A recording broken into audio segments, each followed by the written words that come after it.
Ya. Entonces vamos a analizar los principios generales de la reparación de tejidos. Para eso vamos a compartir la pantalla. Yo les pido que por favor, si tienen alguna duda, me interrumpan y me pregunten. O si tienen alguna observación o algo que compartir. Ya, entonces ahí vemos una lagartija. Principios generales de la reparación de tejidos. ¿Y por qué pongo una lagartija en esta presentación? Porque las lagartijas, los lagartos, tienen la cualidad de poder regenerar y fabricar, entre comillas, una cola nueva cuando le cortamos este apéndice. Y por eso le pongo o sea, reparan ad integrum sus tejidos. En ese sentido, reparan mejor que nosotros. ¿Cómo se pueden reparar los tejidos? Los tejidos se pueden reparar de dos maneras. Una manera es por regeneración, en la cual el tejido es reemplazado por el mismo tejido, exactamente lo mismo. Y la otra alternativa es por cicatrización, en cuyo proceso lo que se hace es reemplazar el tejido perdido por un tejido fibroso, por un tejido cicatrizal. Está compuesto de fibras colágenas fundamentalmente. Entonces, estas son las dos maneras que tenemos los organismos vivos en general para reparar nuestros tejidos que han sido dañados o eliminados. Entonces, existe la posibilidad, como les decía, de la regeneración ad integrum. La regeneración ad integrum que hacen las lagartijas que les mostré, o por ejemplo las estrellas de mar que se muestran acá, consiste en la generación de un tejido exactamente igual y con los mismos componentes que el tejido que se perdió. Entonces, si a esta estrella de mar le sacamos dos patitas, esta estrella va a regenerar la patita completa con los tejidos que la componen en forma total. Otras especies que pueden regenerar ad integrum, o sea, íntegramente, son, por ejemplo, la salamandra, que es capaz de regenerar una patita completa con uñitas, con todos los elementos que componen una patita, los músculos, los cartílagos, o sea, una gran diversidad de tejidos. Y como vemos en esta secuencia fotográfica, aquí se amputa la patita de aquí está la patita original, y se produce una amputación distal o bien proximal, y se corta la patita en este experimento. Y se va tomando fotografías a los 7 días, 21 días, 25 días, 32, 42 y 72. Y como ustedes ven, a los 72 días la salamandra creó una patita nueva. Entonces, eso es una regeneración total. Lo mismo ocurre con la lagartija, que cuando está en peligro, ella misma corta su cola, la deja ahí y sale corriendo, y posteriormente recupera a través de la regeneración. La planaria también puede regenerar su cuerpo completo a partir de un trozo, aunque sea pequeño. Entonces hay muchas especies que tienen la capacidad de reparar el tejido perdido mediante la regeneración total de él. Nosotros evidentemente no tenemos esa posibilidad. Si un individuo pierde un dedo, por ejemplo, como el que se muestra acá, no va a regenerar ese dedo por mucho que lo intente. Entonces, en el ser humano no hay reparación ad integrum y solo existen dos mecanismos reparativos. Por regeneración, que es el reemplazo del tejido perdido por el mismo tejido, y por cicatrización, que es el reemplazo del tejido perdido por un tejido fibroso. En este caso incluye regeneración también, porque hay parte del tejido perdido que se regenera.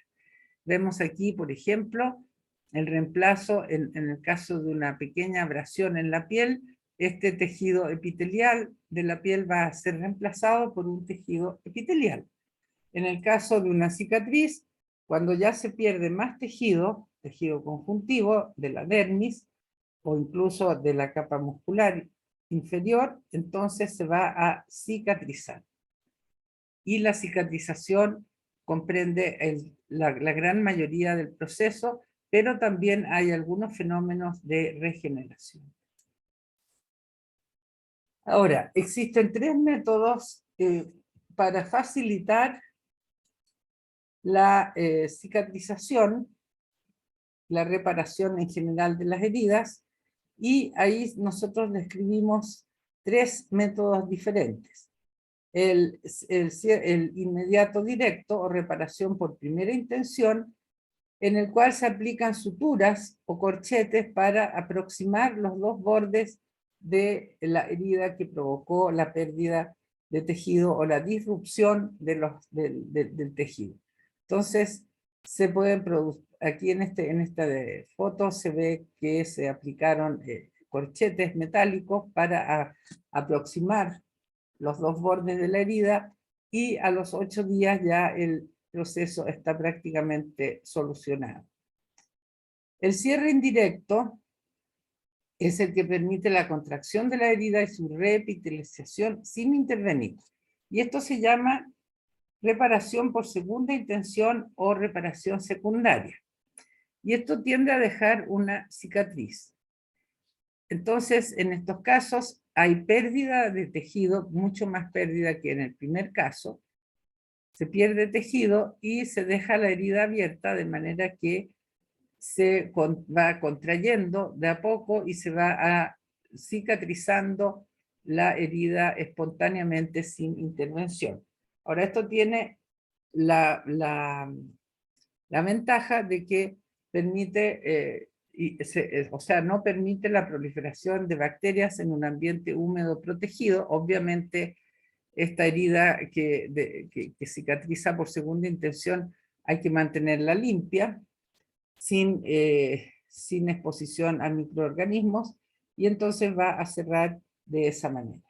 Y existe también el cierre directo retardado, que deja una herida en la cual se deja abierta inicialmente y después se cierra con sutura o corchetes. Ahora, esto yo se los muestro aquí a pesar de que es, digamos, un tema más bien ligado con la cirugía y con la reparación de heridas postquirúrgicas. Entonces, el concepto es que cuando hay aposición total de bordes de la herida, vamos a hablar de heridas de primera intención, y cuando queda mucha pérdida de tejido, vamos a hablar de heridas que curan por segunda intención. Parece que hay una pregunta, Tomás. Sí, profe, una consulta. ¿El tema de los colgajos o injertos de piel corresponderían a un cierre indirecto? Claro, un cierre indirecto. Pero no es exactamente igual. O sea, esa es una tecnología que se usa cuando la herida, digamos, lo que pasa es que en el cierre indirecto participan unas células que se llaman miofibroblastos, que provienen de la migración y la transformación de los fibroblastos en miofibroblastos. Les aparecen eh, eh, fibras de actina y miosina, y eso permiten la contracción de la herida, espontánea, de esas células. Ahora, si la pérdida de tejido es demasiado grande, se sabe que estos miofibroblastos no dan abasto para producir la proximidad, porque lo importante es que se aproximen los bordes de la herida. Entonces, en esos casos, lo que se hace es poner piel entre medio para que pueda ocurrir estas migraciones celulares y se produzca la curación por segunda intención. ¿Mm? Ya, profe, muchas gracias. De nada. Don Iván tiene una pregunta. Sí, profe, en el caso uno del cierre directo, ¿Mm? ¿es necesario que estén los corchetes o si la herida es chiquitita y de poco tamaño igual se puede cerrar por primera intención? Claro, o sea, si la herida es chiquitita, tú puedes incluso con un esparadrapo juntar las dos orillas. ¿Mm? Lo Ah, importante ya es no es que, necesario lo de los corchetes, como un ejemplo. claro, claro. Acá se muestra como ejemplo lo de los corchetes porque la herida, como tú ves, es larga, ¿te fijas? Pero si es una herida pistucia así chiquitita en la mano, qué sé yo, tú te pones un esparadrapo juntando los dos bordes y listo. ¿Mm? Lo importante es que en un caso no hay una pérdida importante de tejido, o sea, no hay tejido que se va.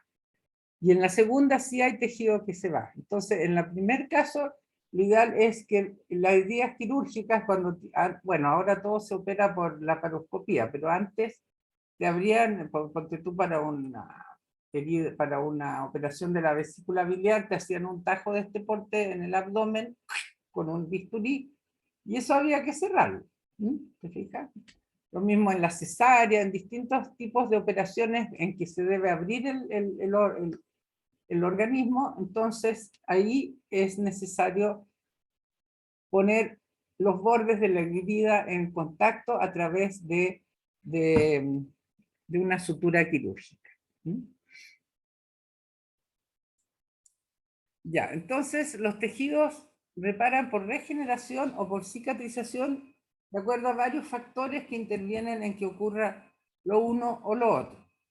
En primer lugar, para que un tejido regenere, o sea, reemplace las células perdidas por células iguales a las perdidas, lo primero que debe ocurrir es que las células tengan un potencial proliferativo, vale decir, puedan salir del estado G0 en que están e ingresar al ciclo proliferativo, a la fase G1, de ahí a la S, G2 y M. O sea, puedan multiplicarse. Esa es la primera cosa. Si un tejido es un tejido que no se multiplica, entonces no puede haber regeneración. La otra cosa que influye en que haya cicatrización o regeneración son las características del agente injuriante. Y entre estos se incluye también la permanencia del agente injuriante o no. Si el agente injuriante, llámese una bacteria o un elemento mecánico o un exceso de frío o un exceso de calor que implique pérdida de tejido o daño importante a los tejidos, si ese agente injuriante persiste en el tiempo o aumenta mucho en la intensidad, entonces vamos a tener que la cicatrización o la regeneración va a ser más lenta, la cicatrización igual, entonces el proceso va a ser diferente. ¿Cuáles son los otros factores que determinan si hay regeneración o cicatrización? Son las características de la muerte celular, si hay permanencia o no del tejido muerto en el organismo, la presencia o ausencia de exudado inflamatorio y el grado de indemnidad del estroma. Y esto, no sé si ustedes ya lo vieron en histología, todos los tejidos, todos los órganos, más bien los órganos, presentan un estroma y un parénquima. El estroma es la arquitectura del tejido compuesta por fibras colágenas, vasos sanguíneos y nervios que van a darle la obra gruesa, digamos, a esta construcción que es el riñón, el hígado, la parótida o lo que ustedes quieran. Entonces, ese es el estroma. Y el parénquima son las células funcionantes, las que dan la función específica a ese tejido. Los hepatocitos, las células secretoras de saliva, en el caso de las parótidas, las células que fabrican hormonas tiroideas, en el caso de la tiroides, etc. Entonces, dependiendo de si el estroma, o sea, esta obra gruesa, permanece o no, va a ser posible la regeneración, y si no es así, entonces vamos a tener que recurrir a la cicatrización. Ahora, lo ideal para el buen funcionamiento del organismo es que la reparación se haga por regeneración, porque estamos reemplazando la función del tejido perdido. En el caso de la cicatrización, no estamos reemplazando la función del tejido perdido, sino que estamos asegurándonos de que el tejido esté bien estructurado. O sea, estamos recuperando la estructura, pero no la función. Don Iván. Sí, profe, iba a preguntar respecto de la regeneración. ¿Por qué cuando hay infarto ese tejido no se puede regenerar del corazón? Eso lo vamos a ver al tiro, Ah, ya, porque no cumple con el punto 1. no prolifera. Claro. Ya. Entonces, el tipo de reparación, lo más importante es que depende del potencial proliferativo del tejido involucrado. Entonces aquí vemos que desde el punto de vista de su actividad proliferativa, los tejidos pueden ser catalogados como tejido lábil, tejido estable o tejido permanente. Los tejidos lábiles son tejidos que están permanentemente regenerando, en el sentido de que están originando células en forma permanente. Estas células nacen, se diferencian, trabajan y se mueren. Y son reemplazadas por otra célula que nace, se diferencia, trabaja y muere. Entonces hay un continuo reemplazo de las células individuales. Por ejemplo, en la médula ósea que se muestra en esta lámina, a partir de estas células se generan, por ejemplo, de estas que están aquí de color rojo, son mieloblastos, son eritroblastos, se van a originar eritrocitos que van a salir a la circulación y posteriormente va a haber otro ciclo proliferativo y así se van a ir creando células que van saliendo a la periferia a hacer su pega.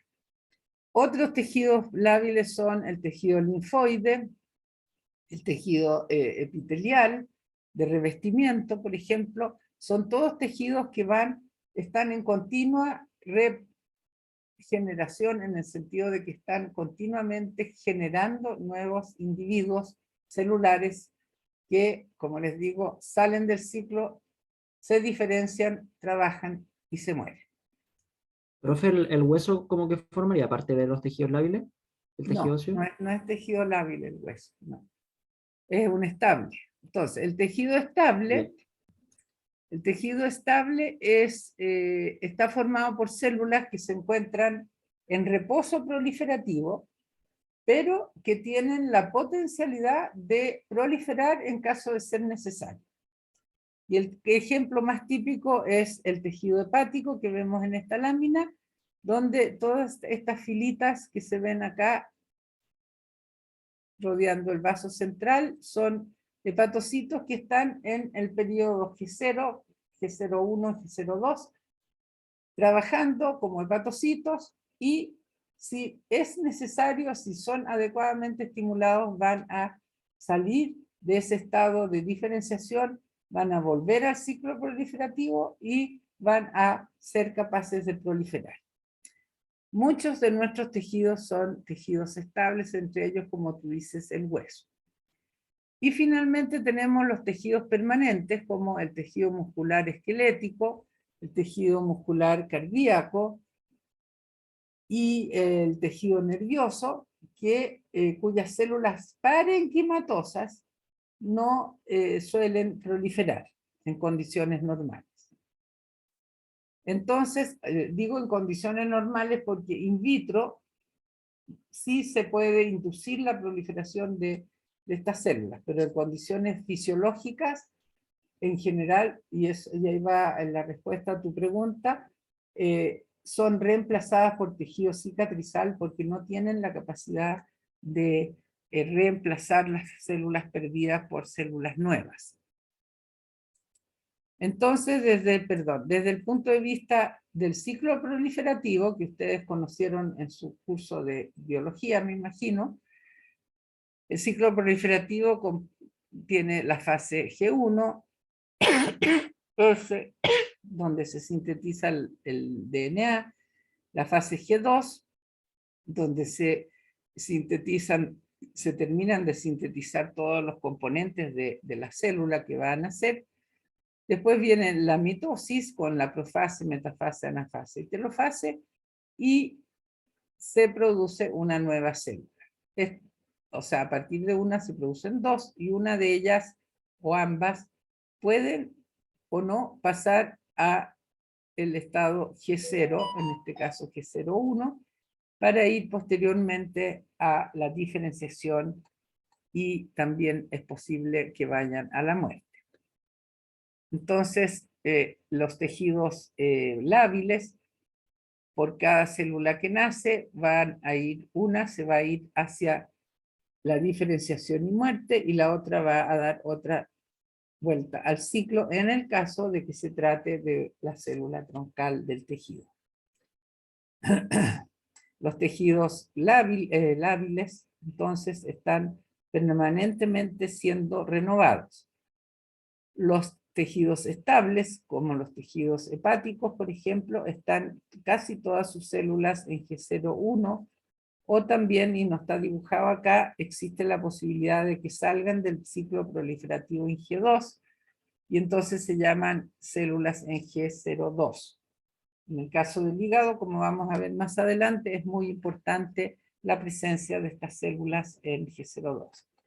Y los tejidos permanentes salen hacia G0, pero esta flecha que los devuelve al ciclo no existe, y se quedan permanentemente en G0, 1.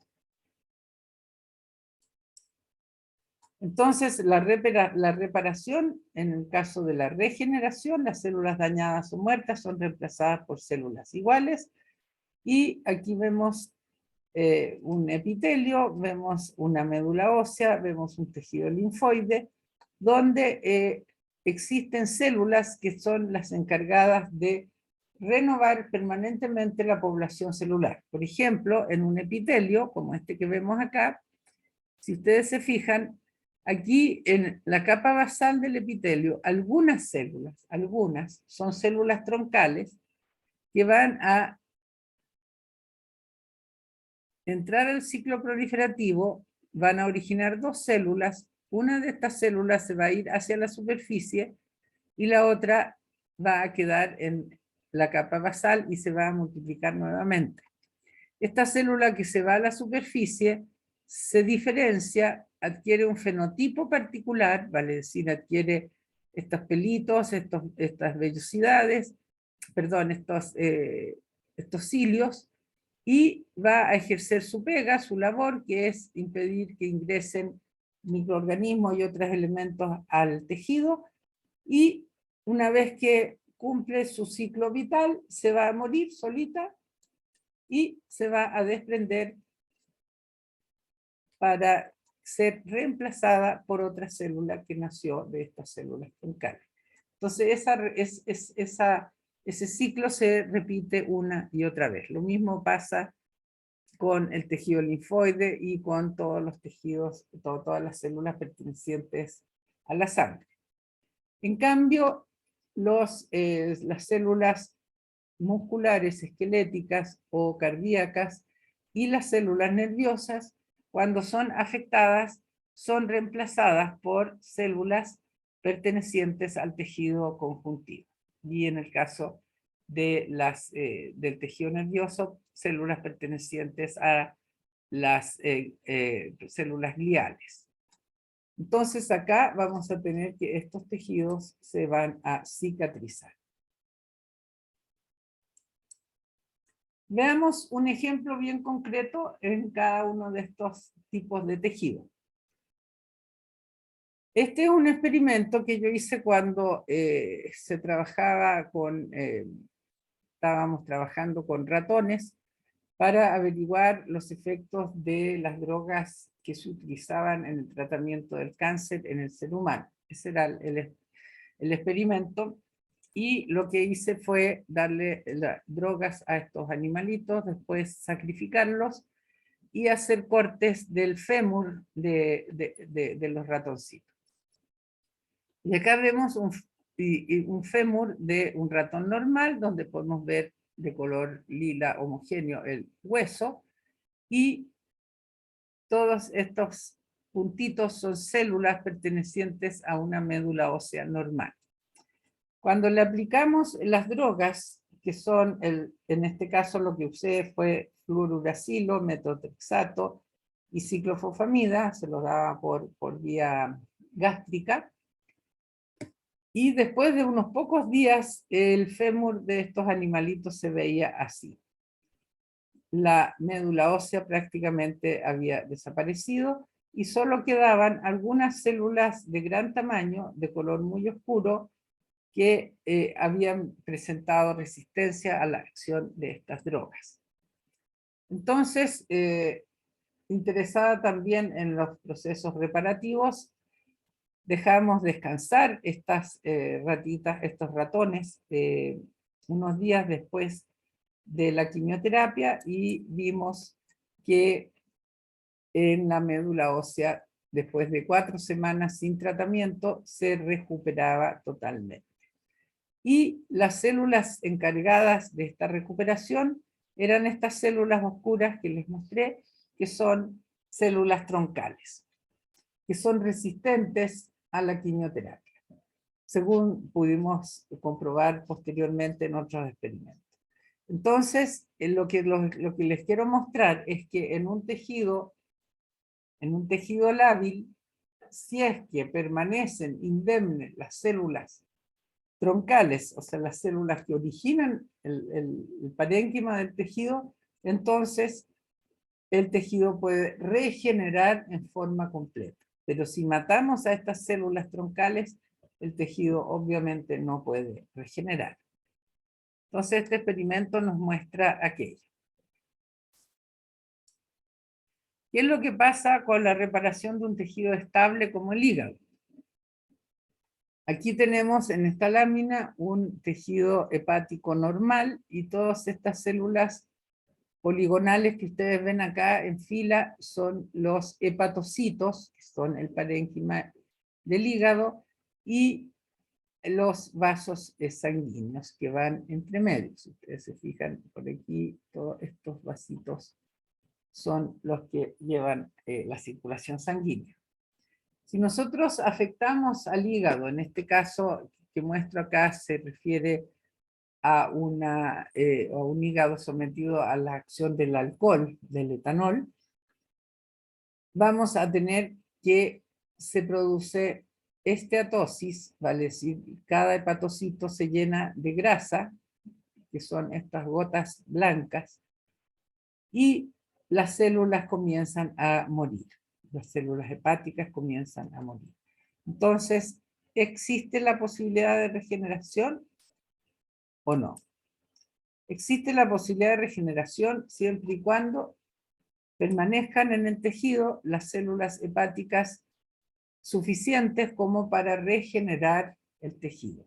Entonces, en este caso, las células que logran sobrevivir al efecto del alcohol, si es que el individuo deja de ingerir alcohol, entonces van a ser capaces de repoblar al hígado con células normales. Pero si permanece el efecto del alcohol en el tiempo, entonces el hígado ya simplemente va a tener que recurrir a la segunda manera de reparar, que es la cicatrización. Y es lo que vemos en el caso del alcoholismo crónico. Vemos aquí el aspecto de un hígado normal y el aspecto de un hígado cirrótico en el cual ha ocurrido desde el punto de vista de la reparación, ha ocurrido un reemplazo de los hepatocitos por tejido fibroso. Si uno toca esto, si uno lo palpa con las manos, va a ver que este es un órgano bastante blando y este es un órgano duro, absolutamente duro, porque está formado fundamentalmente por fibras, ya que el órgano ha tenido que cicatrizar ante la imposibilidad de regenerar. Acá vemos un esquema de los conductitos hepáticos y lo que les acabo de explicar involucra que muchas de estas células mueren y son reemplazadas por tejido fibroso que comienza a fabricarse a partir del tejido fibroso que hay rodeando cada lobulillo hepático. Y si miramos lo que ocurre con un poquito más de cercanía, vamos a ver que en la arquitectura del hígado tenemos una vena central, tenemos la vénula portal que avanza y drena en una vena central que a su vez va a sacar posteriormente en la circulación sanguínea. Vemos un conductillo biliar y vemos también las células de Kupffer, que son macrófagos, que van a estar encargados de fagocitar todo aquello que pudiera estar presente en la sangre. Y también, muy importante, estas células que están acá, que se llaman células estrelladas. Ahora, ¿qué es lo que sucede cuando el hígado regenera o cicatriza? Cuando hay regeneración en un hígado normal, podemos tener que hay una división eficiente de los hepatocitos, y los hepatocitos se dividen, generan 2 hepatocitos y así sucesivamente, y por lo tanto vamos a tener un hígado regenerado sin mayores problemas. Participan las células estrelladas, pero producen una pequeña cantidad de fibras y no hay mayores problemas. Aquí Profesora, están las células de Kupffer. Dígame. ahora digo, ¿cuál era la función de la célula estrella? Ellas fabrican fibras colágenas. Ah, vale. Lo Gracias, profe. vamos a ver al tiro cómo lo hace. Veamos un ejemplo. Este experimento lo hacíamos también antes, cuando ustedes tenían trabajos prácticos con animales experimentales. Hoy en día ya no se usan los animales experimentales para trabajos prácticos por razones ligadas a los derechos ratoniles, a los derechos de los animales. Entonces, lo que hacíamos es tomar una rata, se abre la rata y se sacan 3 lóbulos de los 5 lóbulos hepáticos que tiene este animalito. Y se cierran después y se dejan vivir hasta ir sacando muestras paulatinamente. Cuando uno hace este experimento, ponte tú, parte con 20 ratas, a las 20, y hay controles también, a esas 20 ratas experimentales se les sacan los 3 lóbulos hepáticos y se cosen, y se dejan ahí en sus jaulitas y se van sacrificando cada ciertos días para ir midiendo los distintos parámetros que queremos cuantificar. Entonces, si nosotros cuantificamos el número de hepatocitos, vamos a ver que se produce un pic inicial y posteriormente bajan después de la hepatectomía. Las células de los ductos biliares también se regeneran, las células de Kupffer o macrófagos asimismo, y las células endoteliales se demoran más en multiplicarse y generar nuevas células. Entonces aquí hay una regeneración. Ahora, no es que se construyan lóbulos nuevos, sino que los lóbulos que dejamos, que eran 2, se agrandan de tamaño, pero si uno pesa el hígado de los animales después de 10 o 15 días, el peso de ese hígado es igual al peso de los 5 lóbulos que tiene normalmente el animalito.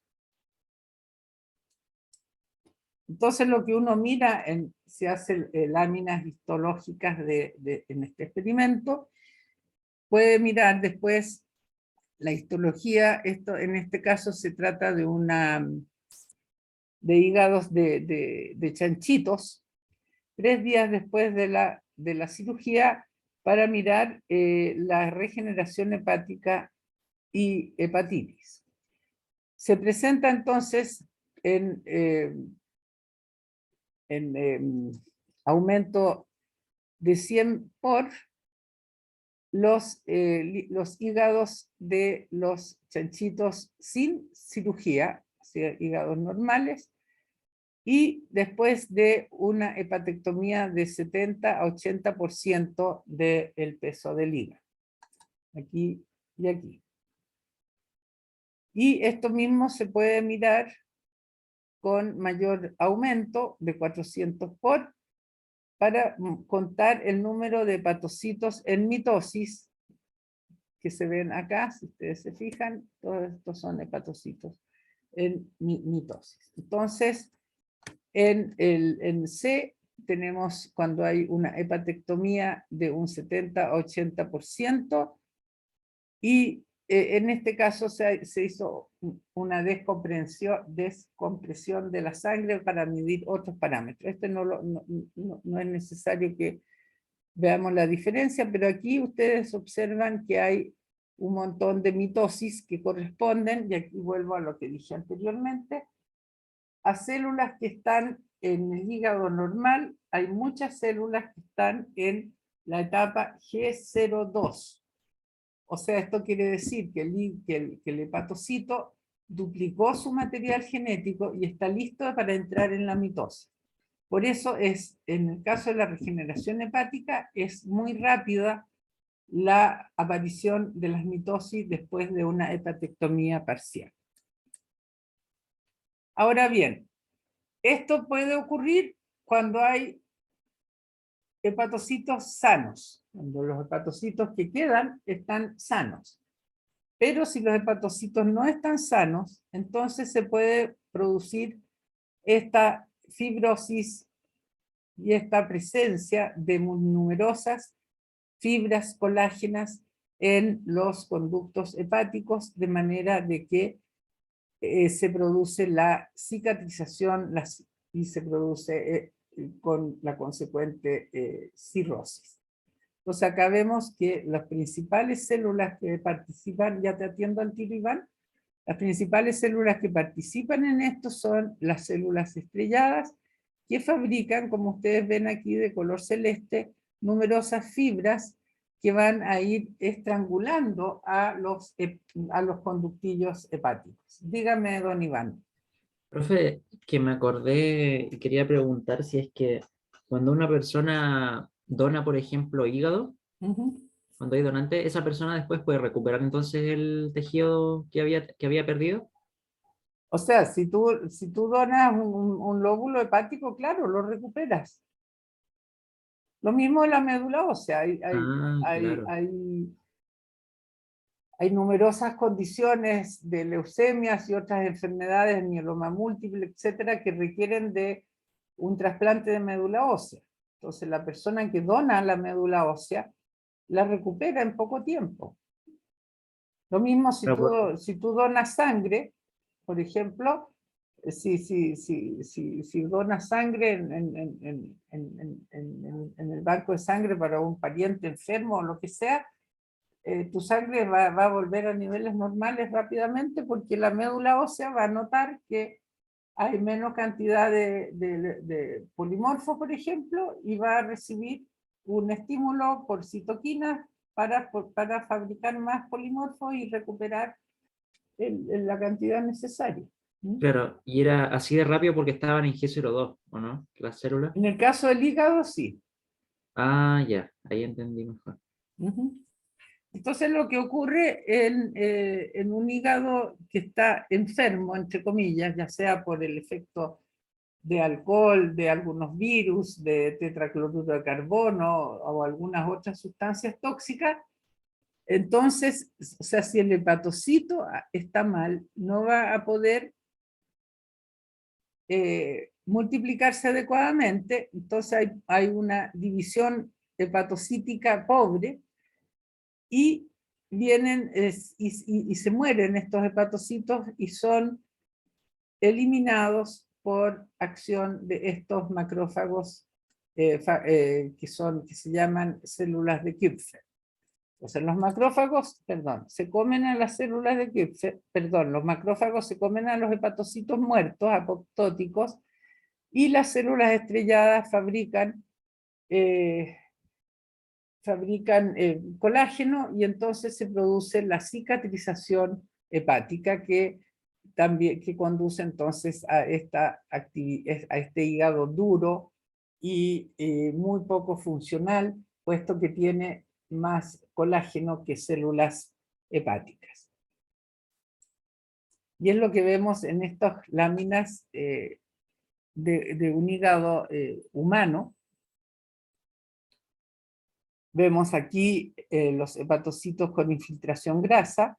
Cuando uno procesa el tejido en los distintos líquidos que se mete para lograr estos cortes, usa algunos líquidos que disuelven las grasas. Entonces la grasa no se ve en esta lámina porque fue disuelta en el procedimiento, pero estas lagunas que se ven entre los hepatocitos son lípidos, son grasas.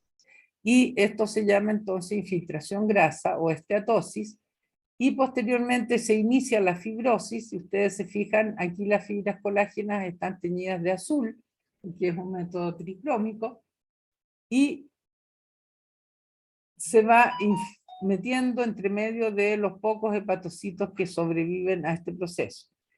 Y posteriormente hay algún intento de regeneración, pero estando los hepatocitos sometidos a la acción del alcohol, en este caso que se trata de un alcoholismo crónico, entonces los hepatocitos, por mucho que tratan de reparar por regeneración, no se la pueden y son reemplazados por este tejido fibroso. Entonces, esto es lo que aquí en este caso se ve claramente cómo se produce inicialmente el hígado trata de regenerar y se producen pequeños focos de regeneración, pero a la larga el hecho de que ese hepatocito esté sometido a un agente injuriante hace que no se la no puede regenerar y es reemplazado por tejido fibroso. Entonces los eventos que nosotros observamos en los sinusoides hepáticos son la activación de macrófagos, células de Kupffer, activación de células estrelladas y acumulación de tejido fibroso cicatrizal. Esto nos lleva a fenestración de células endoteliales, pérdida de microvellosidades de hepatocitos y deterioro de la función hepática. Y evidentemente un hígado con esteatosis avanzada o con cirrosis no es un hígado que funcione bien. La persona va a tener una serie de otros problemas. Y uno de los problemas justamente es que al producirse esta fibrosis que ustedes ven acá, los vasos sanguíneos que están aquí entre medio de los hepatocitos son obliterados por las fibras, o sea, las fibras van empujando al vaso y le impiden que pase la sangre, y al no poder pasar la sangre por el hígado, entonces se produce una presión retrógrada, la sangre que viene por la porta le cuesta entrar al hígado y se produce entonces un transudado. Ustedes ya vieron en inflamación que es lo que es un transudado, y la persona, ¿no es cierto?, tiene ascitis, que es la acumulación de líquido en el abdomen, que es la típica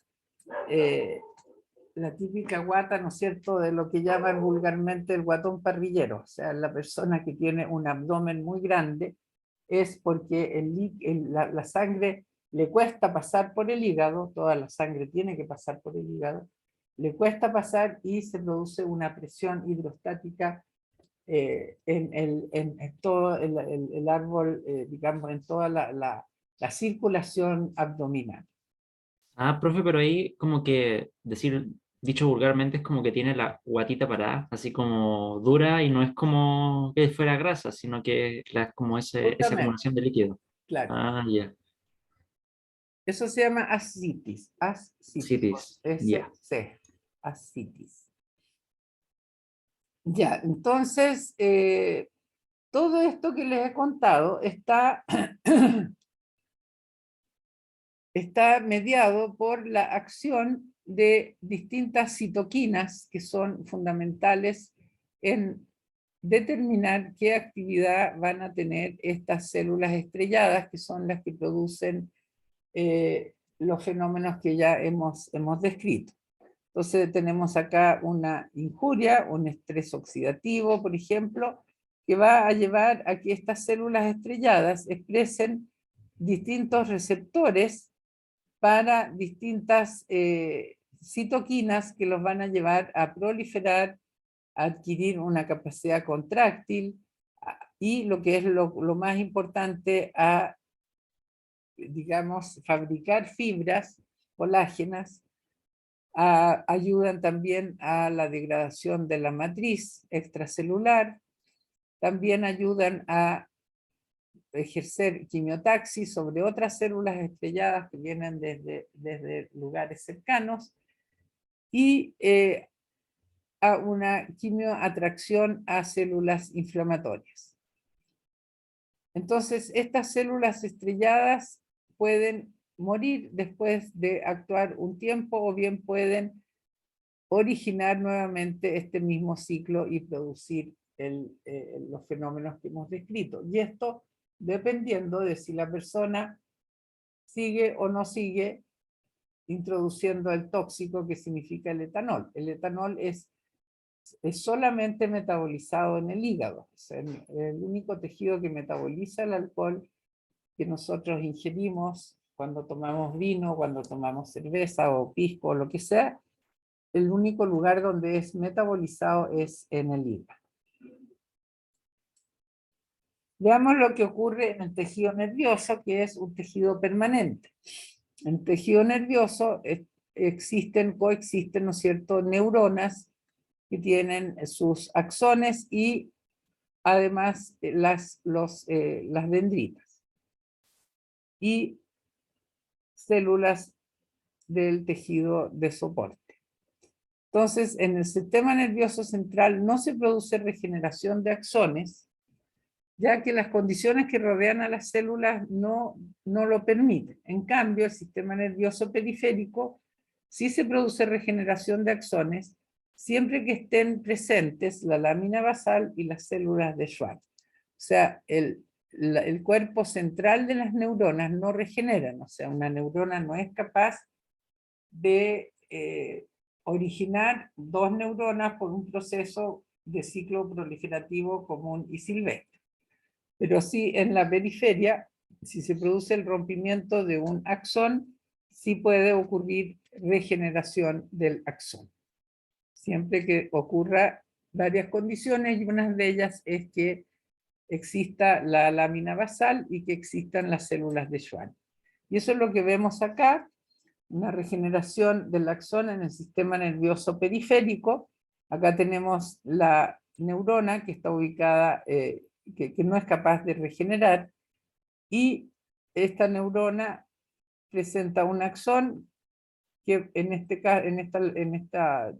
este dibujo se rompe. Aquí está el sitio de la injuria, y se produce la degeneración valeriana, vale decir, los restos de axón que quedan hacia la periferia, o sea, quedan distal a la ubicación del cuerpo neuronal, van a comenzar a degenerar, y también va a haber la activación de las células de Schwann que están presentes en la vaina de mielina del axón, que son estas células azulitas que se ven aquí, las células de Schwann. Entonces lo que ocurre posteriormente es que las células de Schwann y los macrófagos se comen al tejido que está degenerado, ¿no es cierto? Y las células de Schwann proliferan y forman un nuevo tubito por el cual avanza el axón que se está regenerando. Y esto ocurre porque hay liberación de factores mitogénicos por parte de los macrófagos que hacen que se multipliquen estas células para que puedan ser eficientes en la remoción del tejido distal al rompimiento del axón, para poder permitir el avance del axón en regeneración que está avanzando por aquí. Ahora, si esto ocurre, si la injuria no significa que queden, digamos, en sitios distintos el axón que va a regenerar y el tubito que se está reparando, Si queda uno por aquí y el otro por allá, obviamente no va a poder haber regeneración del axón, pero si quedan relativamente proximales, ahí se va a producir el alargamiento de este elemento celular. ¿Hay preguntas, parece? Sí, profe, esta regeneración del axón que usted está diciendo, ¿se puede dar tanto cuando hay axonotmesis como neurotmesis? ¿O Eh, solamente cuando no se rompe totalmente el axón? Cuando no se, o sea, lo ideal es que no se rompa totalmente de manera que quedan los terminales cercanos, Cabos. los cabos cercanos, sí. Ahora, ustedes van a tener una clase especial de reparación del tejido nervioso. Yo no soy experta en el tema, simplemente yo les estoy hablando de los procesos de reparación en general. Así que en cuanto al tejido nervioso en particular, ustedes van a tener una clase con una persona que sabe muchísimo más que yo del tema. Javier. Sí, quería contarle a los muchachos que hoy día con la enfermedad del COVID, sobre todo las personas que han tenido encamamiento prolongado, hay pacientes que han estado 3 meses en coma, uno de ellos me tocó tratarlo a mí, quedan con neuropatías periféricas que muchas veces pueden ser compresivas y que generan este daño. Y los cambios, las adaptaciones que va consiguiendo el sistema nervioso son a mediano o largo plazo. O sea, todo esto ocurre a una velocidad pero muy, muy, muy ínfima y en algunos casos la recuperación no es por Total. completo. Claro. Claro, no es total. O sea, uno a veces yo lo digo un poco, lo echo un poco a la suerte, porque ante dos extremidades que están bien, una podría evolucionar fantásticamente y la otra desgraciadamente no, y tiene que ver con cómo se han destruido exactamente los nervios, y que si en algún caso pasó mucho tiempo en donde la compresión tampoco se solucionó, entonces es mucho más difícil la regeneración. Solo eso, profesora, muchas gracias. Muchas gracias, Javier. Es muy bueno conocer de cerca un caso y ver cómo estos conceptos que estamos analizando acá se dan en la realidad del trabajo de usted. Entonces acá está lo mismo en un dibujo un poco más simple. Aquí vemos la sección del axón, de generación de la mielina y del axón en el cabo distal. Vienen los macrófagos, se comen a las células que están alteradas o muertas y el axón comienza a regenerar muy lentamente, como decía Javier, hacia distal, y se puede recuperar la sensibilidad o la motricidad dependiendo de qué tipo de nervio estemos hablando. Entonces, esto, como les decía, ustedes lo van a ver en una clase de reparación del tejido nervioso, así que yo no voy a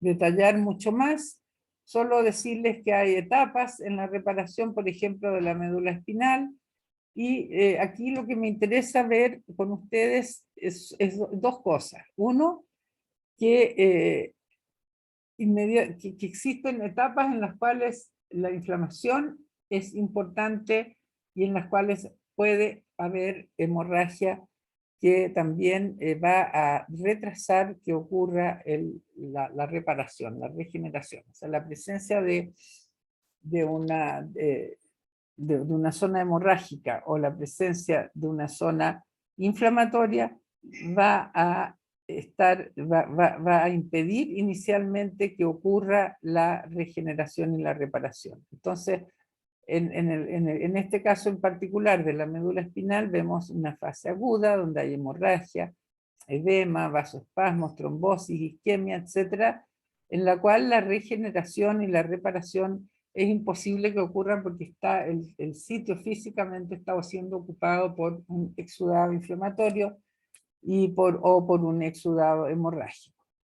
Entonces, en la fase subaguda se va a producir lentamente la eliminación, digámoslo así, del tejido que está afectado por el exudado y va a comenzar recién la estimulación de las microglias y de los macrófagos que van a formar una cicatriz glial en este caso en la médula espinal. Entonces, lo que les quiero dejar con este ejemplo que muestran estos dibujos es que todo esto ocurre por etapas y las células que participan en cada etapa va a depender del contexto que se esté dando. O sea, si hay tejido dañado, si hay hemorragia, va a haber necesariamente tiene que haber una reacción inflamatoria tendiente a eliminar los restos celulares, a eliminar todas las células muertas, etcétera. Se va a formar un exudado inflamatorio y en toda esta etapa, en todo este tiempo, la reparación no es posible. ¿Esto qué quiero decir con esto? Que mientras haya inflamación, mientras haya tejido muerto, o en otros casos, mientras haya infección, la reparación no ocurre. Es un poco como decir, no tiene sentido reparar algo que aún no ha sido eliminado. Ahora, si hacemos una analogía, quizá un poco burda, pero en fin, cuando hay un terremoto y se cae la casa, es absurdo pensar en construir una nueva casa encima de la casa caída. Lo primero que tenemos que hacer es sacar todos los restos de esa casa que se derrumbó y después hacer nuevamente un radier y construir una casa nueva. El mismo concepto se aplica en la reparación. O sea, no tiene sentido reparar un tejido o reparar un tejido que permanece necrótico o que permanece inflamado. Tiene que desaparecer todo el elemento inflamatorio y hemorrágico o infeccioso antes de que comience el proceso reparatorio. Entonces vamos a hablar ahora de cicatrización. Como vimos recién, la cicatrización puede ser por primera intención o por segunda intención, según haya o no pérdida importante de tejido. Aquí hice unos dibujitos hace harto tiempo atrás, pero todavía son vigentes, para mostrarles los eventos que van ocurriendo. Aquí vemos un cubo, en realidad, donde se observa un esquema del tejido de la piel. Vemos el epitelio de color azul y la dermis de color rosado con los fibroblastos y los vasos sanguíneos. Una herida por primera intención y en una herida con pérdida de tejido, o sea que va a cicatrizar o va a curar en segunda intención. Entonces, ¿cuáles son las etapas que ocurren en la cicatrización? Volvemos a decir, la cicatrización es el reemplazo del tejido perdido por un tejido cicatrizal, que es distinto al tejido que se perdió en una serie de aspectos. Entonces, en la primera etapa la vamos a llamar la etapa inflamatoria. Ahí hay un cierto grado de hemorragia. En el caso de la herida de primera intención es mucho menor que en las de segunda, y se produce la movilización de células inflamatorias desde los vasos sanguíneos cercanos a la lesión. En la segunda etapa la vamos a llamar etapa migratoria, en la cual después de que la inflamación ha eliminado todo el tejido muerto o el tejido infectado, van a haber una migración de los fibroblastos desde las cercanías de la herida hacia ella. Y además, entonces, estos fibroblastos no solo van a migrar, sino que también posteriormente van a proliferar. Entonces, entramos a la siguiente etapa, que es la etapa proliferativa y de fibroplasia. En esta etapa proliferativa, los fibroblastos proliferan, tal como dice el nombre de la etapa, y no solo los fibroblastos, sino que los vasos sanguíneos también proliferan.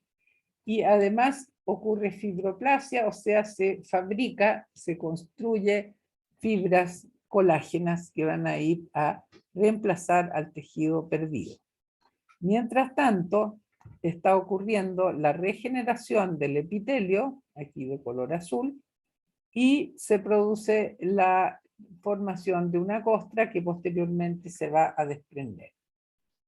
Y finalmente en la cicatrización vemos una etapa de maduración en la cual los fibroblastos que habían proliferado grandemente comienzan a migrar hacia otros lugares o bien son eliminados si es que han sufrido apoptosis, y se empieza a producir la reorientación de las fibras colágenas para darle firmeza a la herida. Entonces, vamos a nuevamente hacer un experimento que solíamos hacer en el departamento de medicina experimental, y ahora ya no se hacen, pero se hicieron durante muchos años como trabajo práctico. Lo que hacíamos entonces era efectuar una pequeña incisión en el lomo de una rata, en esta zona de acá, para que se levanta un poquitito el cuerito de la rata y se hace una muy pequeña incisión, y en esa incisión se mete un pedacito chiquitito de esta esponja de plástico. Se mete ahí debajo de la piel y se sutura la piel. Y se deja por 3 días, 6 días, 9 días, así sucesivamente. Se sacan muestras del tejido, se procesa el tejido y se observa en el microscopio óptico lo que va ocurriendo secuencialmente. Entonces este experimento es un muy buen experimento para ver las etapas y los eventos que ocurren en la cicatrización. Bien, estas son láminas tomadas en los experimentos que hicimos nosotros mismos. Eso no son sacados de internet, sino que son propios. En la etapa inflamatoria inicial, a las 24 horas, observamos, aquí les explico, estas zonas que se ven claras corresponden a los lugares que deja la esponja, que a todo esto la esponja, cuando uno hace el procesamiento del tejido de la ratita, saca un pedacito de tejido, lo fija, lo incluye en parafina, lo corta a 5 micrones, y eso se sumergen en distintos líquidos que disuelven la esponja. Entonces, la esponja en el microscopio no se ve, ya no está. Entonces, lo primero que ocurre, acuérdense que en este caso nosotros no tomamos medidas de asepsia, en el sentido, no usamos una esponja sucia, pero tampoco una esponja que haya sido esterilizada, entonces siempre hay una pequeña cantidad de microorganismos, pero lo que vemos acá fundamentalmente a las 24 horas se han llenado de un exudado rico en polimorfonucleares neutrófilos. Todas estas células que están acá son polimorfonucleares o macrófagos que están fagocitando las células muertas y los microorganismos que contaminan la herida. Y también se empieza a ver un poquitito fibras que no corresponden a fibras colágenas, sino que corresponden a fibrina.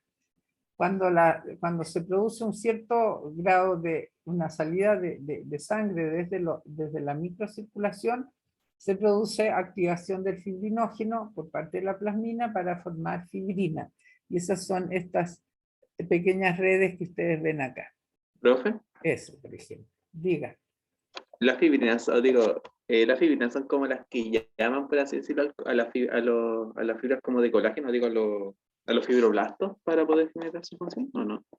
No, la fibrina nace del fibrinógeno, que es una proteína que está presente en el plasma, y cuando se produce una pequeña hemorragia, por muy pequeña que sea, o salida de sangre, se activa el factor de Hagemann, que es el factor 12 de la coagulación, y que conduce a la activación de la plasmina, y la plasmina actúa sobre fibrinógeno, la trombina actúa sobre fibrinógeno para transformarla en fibrina.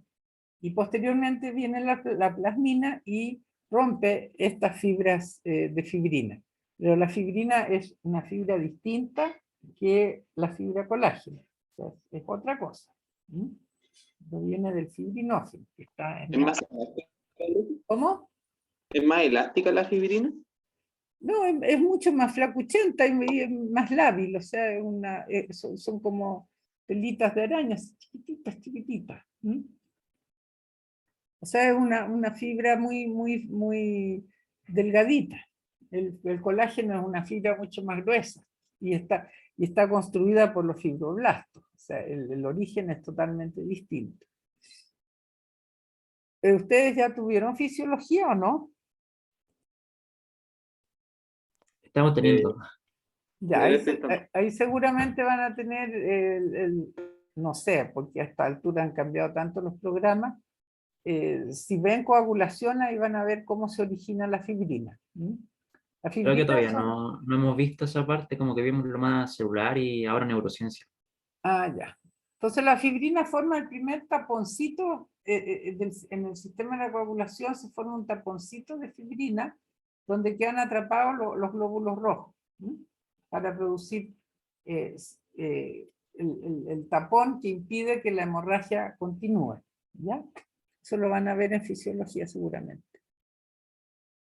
Entonces, en la etapa inflamatoria es para limpiar, sacar todo lo que podría o va a impedir la formación de la cicatriz fibrosa. La etapa migratoria, a los 3 días encontramos tejido de granulación formado por fibroblastos que han migrado hacia la herida, se han multiplicado y sintetizan colágeno y además se generan vasos de neoformación. Y esta microfotografía, que es una de las más, digamos, didácticas que yo he visto en mi larga vida académica, corresponde, aquí ven ustedes un vaso sanguíneo, y fíjense ustedes que aquí está naciendo un vasito nuevo. Aquí está naciendo un vasito nuevo, incluso hay una célula endotelial que está en mitosis, como esa que está ahí. Entonces hay una neoformación de vasos sanguíneos. A partir de un vaso ya constituido se genera un vasito nuevo. Aquí hay otro. Aquí hay otro. Es como cuando ustedes observan un árbol en la primavera y ven que van saliendo unos brotecitos en el árbol que posteriormente van a formar una ramita. Entonces aquí estamos en presencia del nacimiento de un vasito sanguíneo en lo que llamamos el tejido de granulación, en el cual también han llegado numerosos fibroblastos, que son estas células larguruchas que se ven aquí. ¿Usted tiene una pregunta, don Felipe? Sí, profesora, con respecto a lo de los pequeños vasitos, ¿esa es la angiogenia? Claro, angiogénesis. Ah, ya. Justamente. O sea, se generan vasos. Angio es vaso. Eso era, profe. Gracias. Entonces baja tu manito porque si no yo creo que tú quieres preguntar de nuevo. Entonces aquí ustedes ven en esta lámina, que es una fotografía muy didáctica, como decía, se ven varios de los aspectos que hemos estado diciendo y que ocurren en forma simultánea. Por un lado estamos viendo el nacimiento de un vasito. Por otro lado, estamos viendo aquí todavía unos pequeños resabios de inflamación, de eliminación de tejido dañado.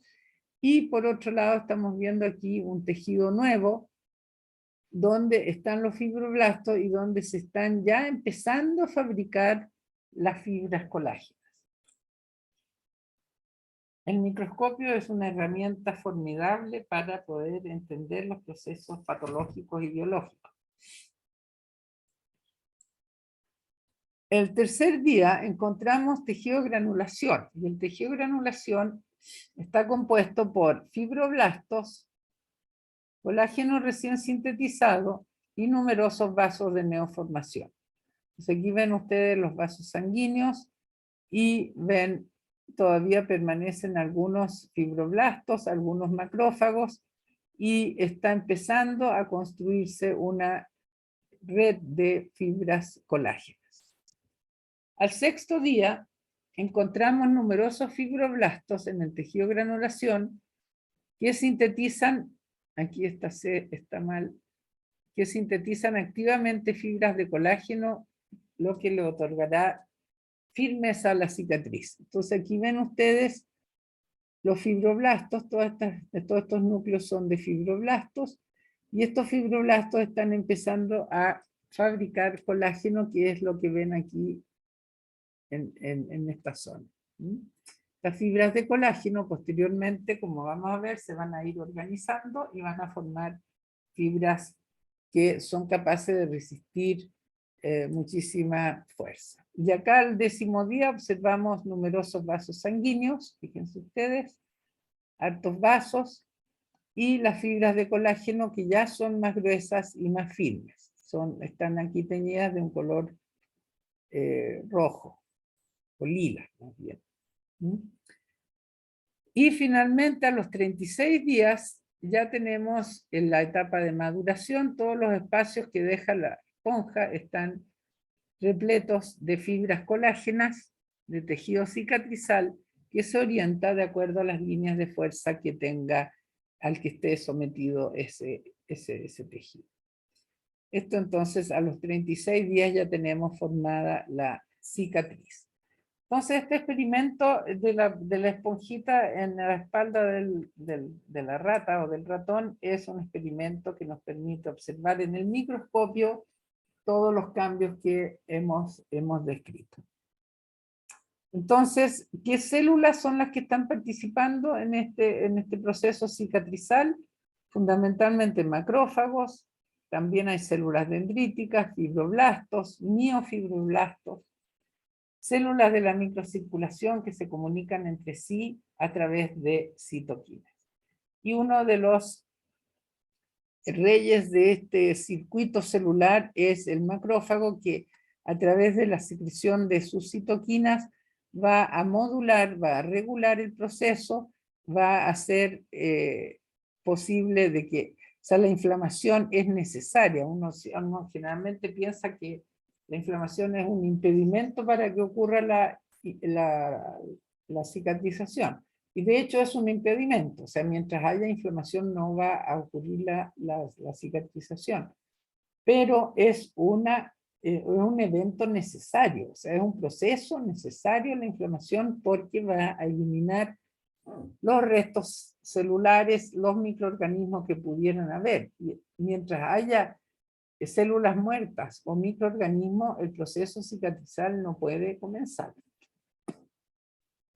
Y acá vemos los fibroblastos, células dendríticas, y los fibroblastos tienen, algunos de ellos adquieren un fenotipo distinto en el sentido de que se convierten en miofibroblastos, que son una especie de célula que tiene características de músculo y de fibroblasto. O sea, tiene fibras de actina y miosina y puede contraer, y es el responsable de contraer la herida, de permitir, digamos, el acercamiento de los bordes en una herida. Y aquí ven ustedes todas las citoquinas que participan en el proceso.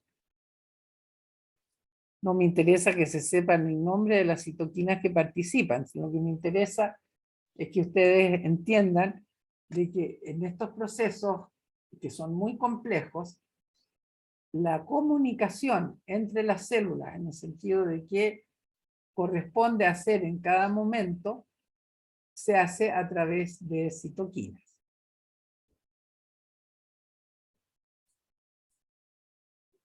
¿Cuáles son entonces los principales eventos? Para resumir, que ocurren en el tejido de granulación es la multiplicación de los fibroblastos, la fabricación o formación de vasos sanguíneos y la síntesis de colágeno. Esos son los 3 eventos básicos que ocurren en el tejido de granulación durante la cicatrización. Veamos con un poco más de detalle estos eventos en la angiogénesis o génesis de nuevos vasos sanguíneos. ocurre básicamente por la acción de células del tejido que van a secretar distintos tipos de citoquinas. Cuando hay suficiente oxígeno, hay un factor dependiente de hipoxia que está bajo porque hay suficiente oxígeno. Sin embargo, cuando el oxígeno baja en el tejido, hay un factor inducido por hipoxia que es alto, y este factor inducido por hipoxia actúa sobre las células del tejido y las obliga a secretar factor de crecimiento de endotelio vascular. Y este factor de crecimiento de endotelio vascular va a ir a actuar sobre las células endoteliales en receptores que tiene la célula endotelial, y como al ser un factor de crecimiento, lo que va a hacer es sacar a estas células que están en G0 y meterlas a G1 para que se multipliquen. Y efectivamente eso es lo que hacen, y se produce entonces esta pequeña protuberancia que está formada por células endoteliales que se están multiplicando. Es como un brotecito que se va a producir en este vaso sanguíneo de pequeño calibre. Entonces, en el proceso angiogénico, lo primero que ocurre, como les decía, es que hay la activación debido... Perdón, alguien levantó la mano, parece, dice aquí. Profe, ¿cómo se llaman los factores de crecimiento? El factor, o sea, el primero es un factor que depende de la hipoxia que haya. Si existe hipoxia, hay un factor inducido por hipoxia, que es una molécula que actúa sobre los macrófagos y otras células para que esas células fabriquen y secreten un factor de crecimiento de endotelio vascular, Vascular Endothelium Growth Factor. Este VEGF es una citoquina, es un factor de crecimiento que va a interactuar con un receptor que está ubicado en la célula endotelial y la va a inducir a proliferar. Entonces, ¿qué es lo que se muestra acá? El factor de crecimiento de endotelio vascular va a actuar sobre un receptor que está en el endotelio vascular y le va a decir que salga de G0 y se meta a G1 y empiece a proliferar. Esa es la primera cosa. La segunda cosa es que hay metaloproteinasas que van a actuar sobre la membrana basal que hay en el vaso para que se rompa esa membrana basal y pueda surgir este brotecito. Posteriormente, hay una proliferación de las células endoteliales y la migración de estas células endoteliales. ¿Por qué? Porque actuó este factor de crecimiento de endotelio vascular. Y ahí se va a empezar a producir este brotecito, formando un tubo que se elonga y se remodela y va a construir un nuevo vaso sanguíneo. Y posteriormente va a haber una maduración con pericitos y músculo liso que se asocian con los vasos sanguíneos. Entonces, es como un brotecito que va a ir creciendo en la medida que estas células endoteliales van multiplicándose, y lo va a ir acompañando posteriormente la membrana basal y estos pericitos y fibras musculares lisas que acompañan al vaso sanguíneo. Entonces, si uno mira lo que está pasando en el tiempo, durante la cicatrización, podemos decir que inicialmente va a haber una inflamación, ¿no es cierto? Ya hemos descrito eso, hay una etapa inflamatoria. Una vez que la inflamación termina de ocurrir, va a comenzar la reepitelización, que es un fenómeno de regeneración del epitelio. Posteriormente va a ocurrir la etapa proliferativa, de la cual ya hemos hablado, y finalmente la etapa de remodelación, que es donde los tejidos, de acuerdo a las líneas de fuerza que están operando en esa zona, van a ir adaptándose a ello. El segundo gran protagonista que hemos definido en la tejido-granulación son los fibroblastos, que son células propias de los tejidos conjuntivos fibrosos, y su principal función es sintetizar y mantener a la matriz extracelular del tejido conjuntivo. Y tenemos varios estadios en los cuales se encuentran los fibroblastos que cuando están tranquilos, descansando y sin actividad de fibroplasia, se denominan fibrocitos, que durante el proceso de cicatrización se convierten en fibroblastos. Y para convertirse en fibroblastos adquieren una gran cantidad de organelos, aumentan muchísimo la cantidad de mitocondrias, aumenta muchísimo la cantidad de retículo endoplásmico rugoso, y la célula se prepara para ser extraordinariamente activa en la síntesis de esta proteína que es el colágeno. Y aquí lo vemos esto que les estoy contando, cuando se toma células en cultivo y se las cultiva con factores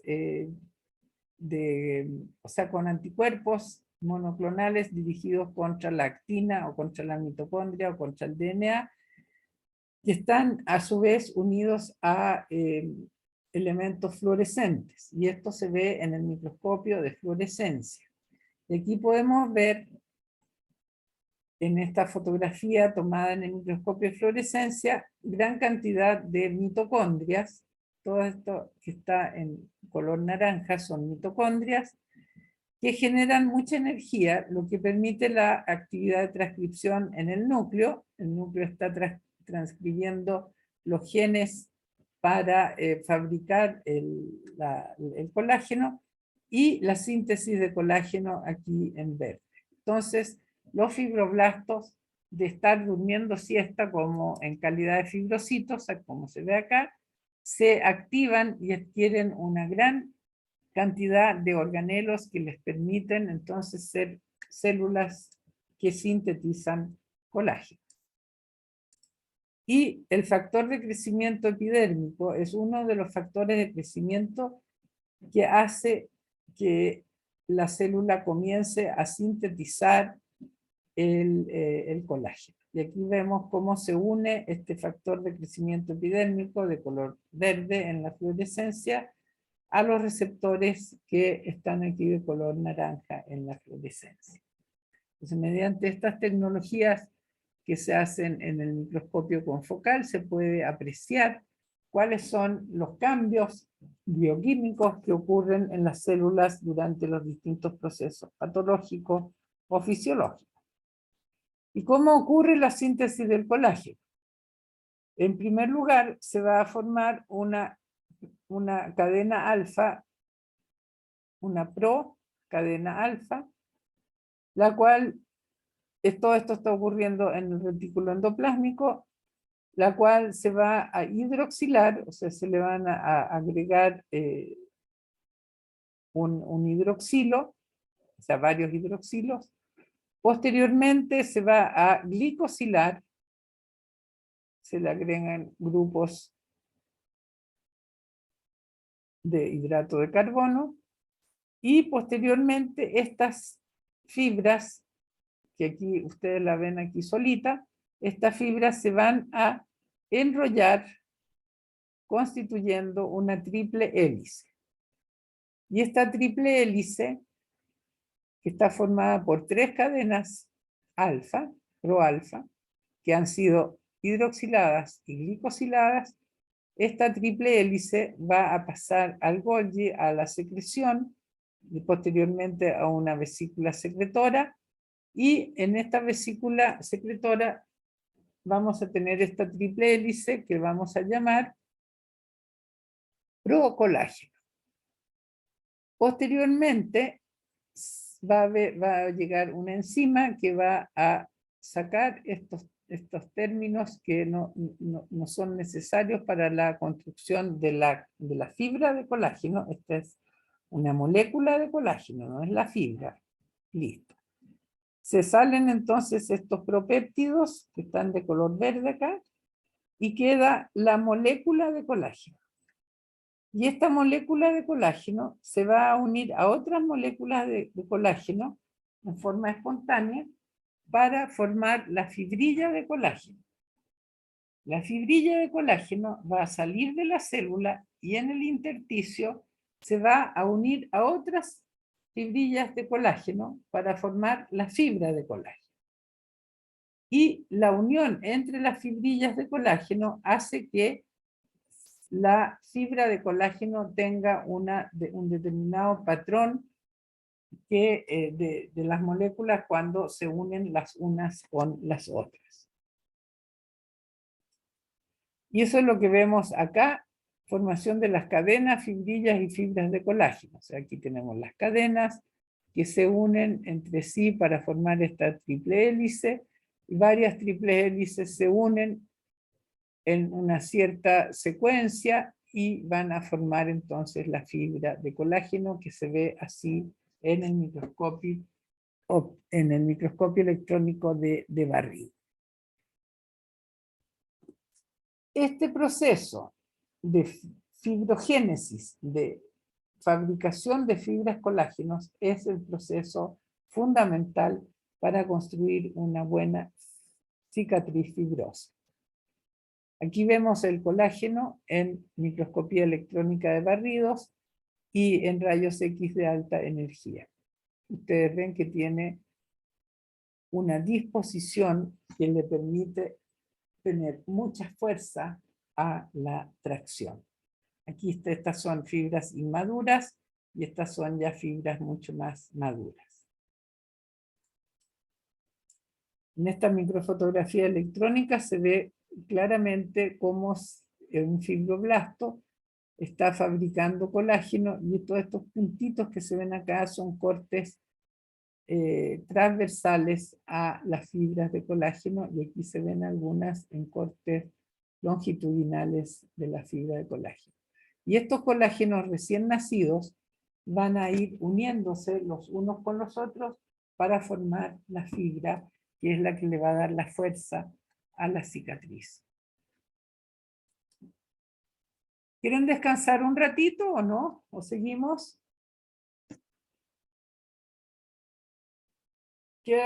No queda mucho, pero si quieren, si están muy cansados, podemos descansar un ratito. Profe, disculpe, ¿podría ser unos 5 minutitos? Claro, o 10 si tú quieres. Yo tengo tiempo hasta... Ya son las 10 ya. Yo le iba a decir, tengo tiempo hasta las 10. 5 minutos. Siempre que Javier esté de acuerdo. Javier, ¿estás de acuerdo? No hay problema, Inés, porque yo vengo después, así que no hay problema. Ah, ya. La clase es muy cortita, así que tranquilo. Ok, entonces 5 minutos. Voy a dejar puesta esta diapositiva por si la quieren mirar con calma.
Voy a apagar el micrófono.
Ya queda poquito, chiquillas, así que paciencia. Bueno, nuevamente podemos decir que las grandes reguladoras de todo este proceso, que es sumamente complejo, ustedes comprenderán que tiene que estar todo muy, muy bien regulado para que la cicatriz que fabriquemos sea la necesaria para ese contexto donde estamos trabajando. Aquí vemos cuáles son las citoquinas que participan: factor de crecimiento derivado de plaqueta, factor de crecimiento epidérmico, factor de crecimiento transformante alfa, factor de crecimiento fibroblástico, factor de crecimiento del tejido nervioso, eritropoyetina, factor de crecimiento transformante beta, etc.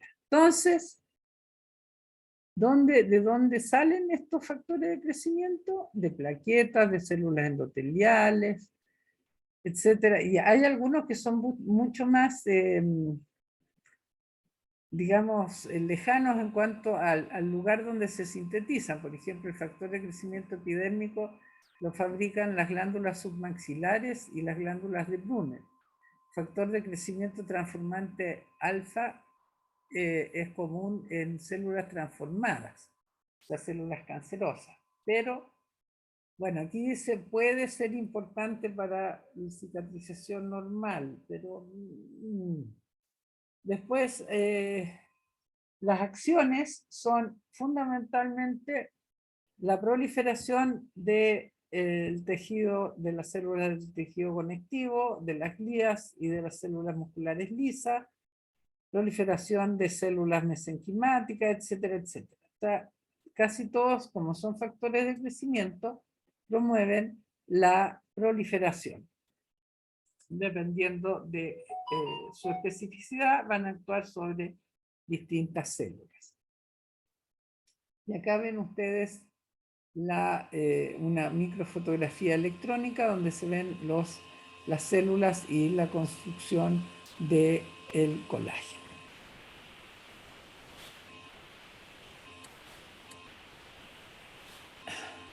Ahora, esto es muy importante para ustedes, kinesiólogos, porque aquí se muestra la duración de las distintas etapas de cicatrización que hemos definido.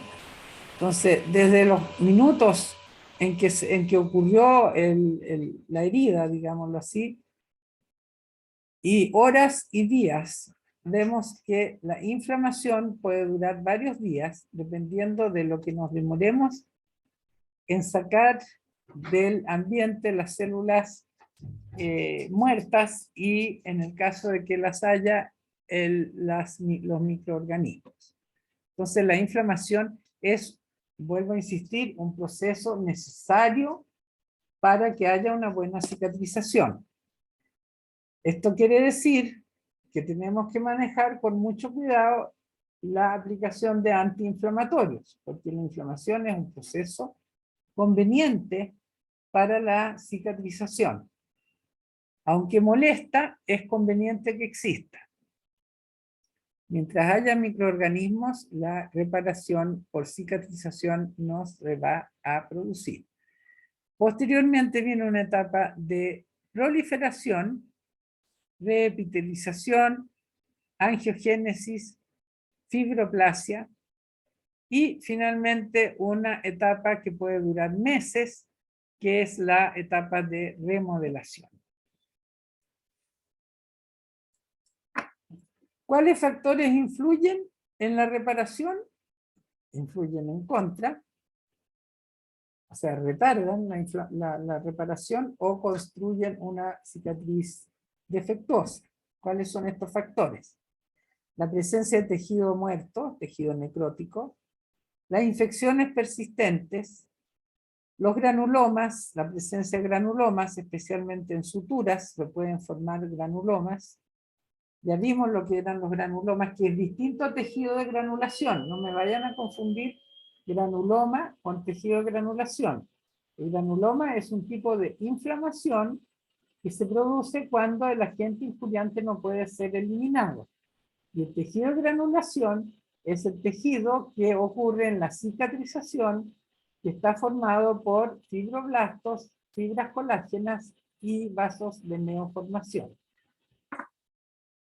Insuficiencia en el aporte de oxígeno, diabetes, desnutrición severa y obesidad mórbida.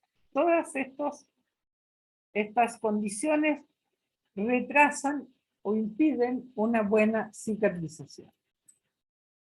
Veamos ejemplos. Aquí tenemos presencia de tejido necrótico. Para que haya una buena cicatrización tenemos que sacar este tejido muerto que está aquí, limpiar la herida, protegerla del medio ambiente. La principal complicación, aquí vemos infecciones, pérdida excesiva de tejido. Esto ocurre en los adultos mayores frecuentemente, que sufren escaras por estar mucho tiempo en cama, y los granulomas en las suturas van a producir un retraso en la cicatrización. El éstasis venoso, cuando tenemos una dificultad en el retorno venoso, vamos a tener que los tejidos están en presencia de hipoxias. No es una hipoxia severa, pero es una hipoxia persistente, de manera que ustedes comprenderán que para fabricar toda esa cantidad de colágeno se necesita oxígeno para que la célula funcione adecuadamente. La diabetes es otra condición que conduce a un retraso y un impedimento en la cicatrización. Acuérdense ustedes del pie diabético.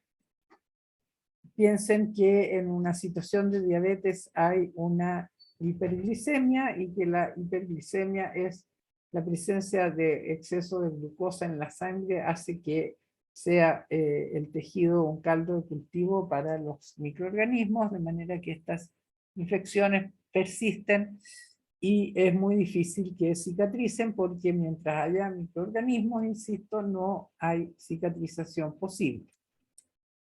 La desnutrición severa, porque no existe la materia prima. Piensen ustedes que para fabricar ese colágeno necesitamos aminoácidos, y si esos aminoácidos faltan, entonces estamos en dificultades. La obesidad severa, porque el tejido adiposo impide un buen funcionamiento del tejido conjuntivo. Y la deficiencia en vitamina C. ¿Por qué la deficiencia en vitamina C? Porque, si ustedes recuerdan, en la fabricación de la cadena alfa del colágeno se necesitaba que hubiera hidroxilación. La hidroxilación de esas cadenas depende de la vitamina C. ¿Cuáles son las principales enfermedades asociadas a una reparación alterada? Son los queloides, las cicatrices hipertróficas y la fibrosis. Y esto lo vamos a ver muy rápido porque le estoy quitando tiempo a don Javier. Entonces, son formas patológicas los queloides y las cicatrices hipertróficas. Y esto significa entonces que hay una fabricación excesiva de material cicatrizal, de tejido cicatrizal. Esto tiene que ver con la composición genética del individuo y ocurre después de una lesión que puede ser traumática, inflamatoria o quirúrgica.